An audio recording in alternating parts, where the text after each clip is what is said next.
हरिओम। जितने भी कार्य मनुष्य के शरीर से होते हैं या मनुष्य के जीवन में होते हैं वो प्राण ऊर्जा से ही होते हैं।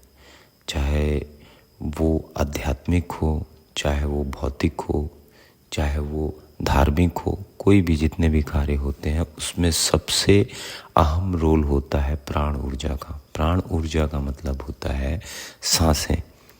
सांस अगर है तभी आप हैं, तभी आप का जीवन है, तभी आपका स्वास्थ्य है, तभी सब कुछ है आपके जीवन का। तो प्राण ऊर्जा के ऊपर से मैंने पहले भी एक वीडियो बनाया है। अभी इसके ऊपर से वीडियो जो है प्राण साधना जिसको बोलते हैं कि प्राण ऊर्जा को पहले हम प्रबल करते हैं। प्राण ऊर्जा को प्रबल करने के बाद में प्राण ऊर्जा जितनी प्रबल होगी उतना वो हमारे शरीर के हर एक कणों पे, हर एक स्थान पर और हर एक ऑर्गन्स के अंदर में वो असर डालने लगेगी। लेकिन साधना में एक चीज़ देखी जाती है कि हम सिर्फ पर्टिकुलर एक चीज़ को काम करते हैं और अपन उन चीज़ों को भूल जाते हैं कि जिसमें हमारा पूरा शरीर चल रहा है, जिसका नाम प्राण है।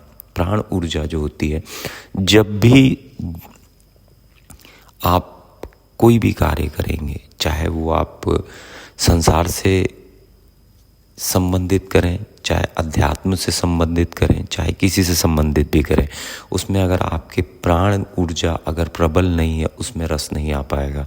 जितनी भी साधना होती है इस संसार के अंदर में और जितने भी कार्य होते हैं मनुष्य के जीवन में, अगर जब तक उसकी प्राण ऊर्जा प्रबल नहीं है ना उसमें उसको रस मिलेगा, ना उसमें वो डिसीजन ले पाएगा, ना वो कोई भी कार्य अपने अच्छे रास्ते पे या अच्छी पे नहीं कर पाएगा। अब जैसे फॉर एग्ज़ाम्पल मैं आपको एक एग्ज़ाम्पल के माध्यम से समझाने की कोशिश करता हूँ, एक उदाहरण देता हूँ आपको। जैसे आपने कोई कार्य उठाया है, कोई कार्य जैसे किसी सिद्धि को पाने के लिए अगर आप तत्पर हो रहे हैं, किसी भी सिद्धि को पाने के लिए या किसी भी कार्य को करने के लिए, तो आपकी जब तक प्राण ऊर्जा मतलब जो सांसें हैं अगर वो प्रबल नहीं होगी तो आप दिशाहीन होंगे। दिशाहीन इसीलिए होंगे क्योंकि जो आपका मस्तिष्क है उसको जितनी ज़्यादा प्राण ऊर्जा मिलेगी वो उतना ज़्यादा अपना कार्य कुशलता से करेगा। लेकिन अगर आपकी प्राण ऊर्जा अगर छिन्न है तो आपका जो मस्तिष्क है वो अपनी कार्य कुशलता से नहीं कर रहा है। अब जब आपका मस्तिष्क ही आपका कार्य कुशलता से नहीं कर रहा है तो आप जो दूसरे कार्यों में आप दिलचस्पी या रुचि या अपना समय व्यतीत कर रहे हैं वो कहाँ से हो पाएगा। तो ये जो प्राण साधना जो होती है इसी को अष्टांग योग में प्रबल बनाते हुए आगे जाया जाता है। यम, नियम, आसन, प्राणायाम, प्रत्याहार, ध्यान, समाधि, मोक्ष। इसमें सबसे अहम जो भूमिका रहती है वो प्राणों की रहती है। तो जो प्राण साधना होती है, मैंने अपने पूरे वीडियो में इसके ऊपर बहुत जोर दिया है। सो हम के बारे में भी जो वीडियो बनाया था वो भी इसी से संबंधित है, और भी मैंने कई वीडियो बनाए हैं वो भी इसी से संबंधित है। प्राण साधना जो है ये उन जैसे ही है लेकिन थोड़ी सी उससे भिन्न है। प्राण साधना में आपको सिर्फ एक रूप को रखना पड़ेगा। पहले तो आप प्राण को रखो कि आपके प्राण हैं।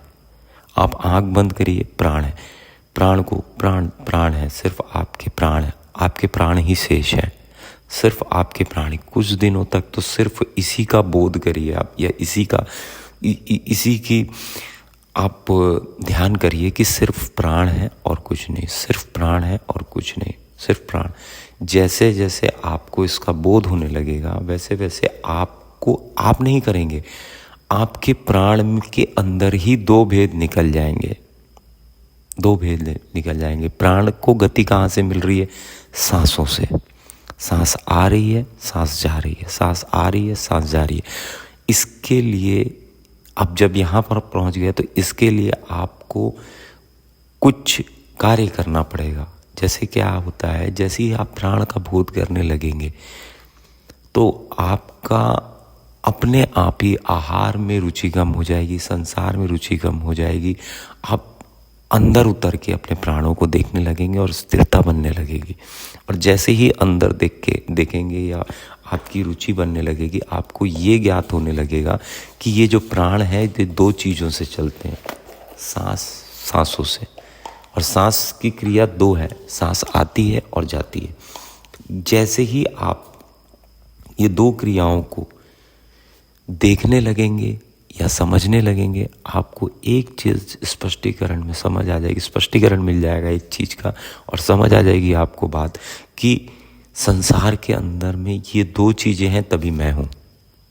अगर ये दो चीज़ें नहीं हैं और ये दो चीज़ों से मेरे प्राण हैं, और अगर ये दो चीज़ें के कार्य बंद हुआ, मेरे को तत्क्षण इस संसार को, इस जगत को और इस शरीर को छोड़ के जाना होगा। फिर आगे कर्मों की बात है, कर्मों की बात तो बाद में करेंगे, लेकिन पहले जो शेष है वो ये है कि आपकी जो प्राण है, अगर इसकी गति रुकी, इसकी गति कहाँ से मिल रही है? सांस आ रही है और सांस जा रही है। सांसें रुकी, तत्क्षण आपको सारे कार्य छोड़ के जाना होगा।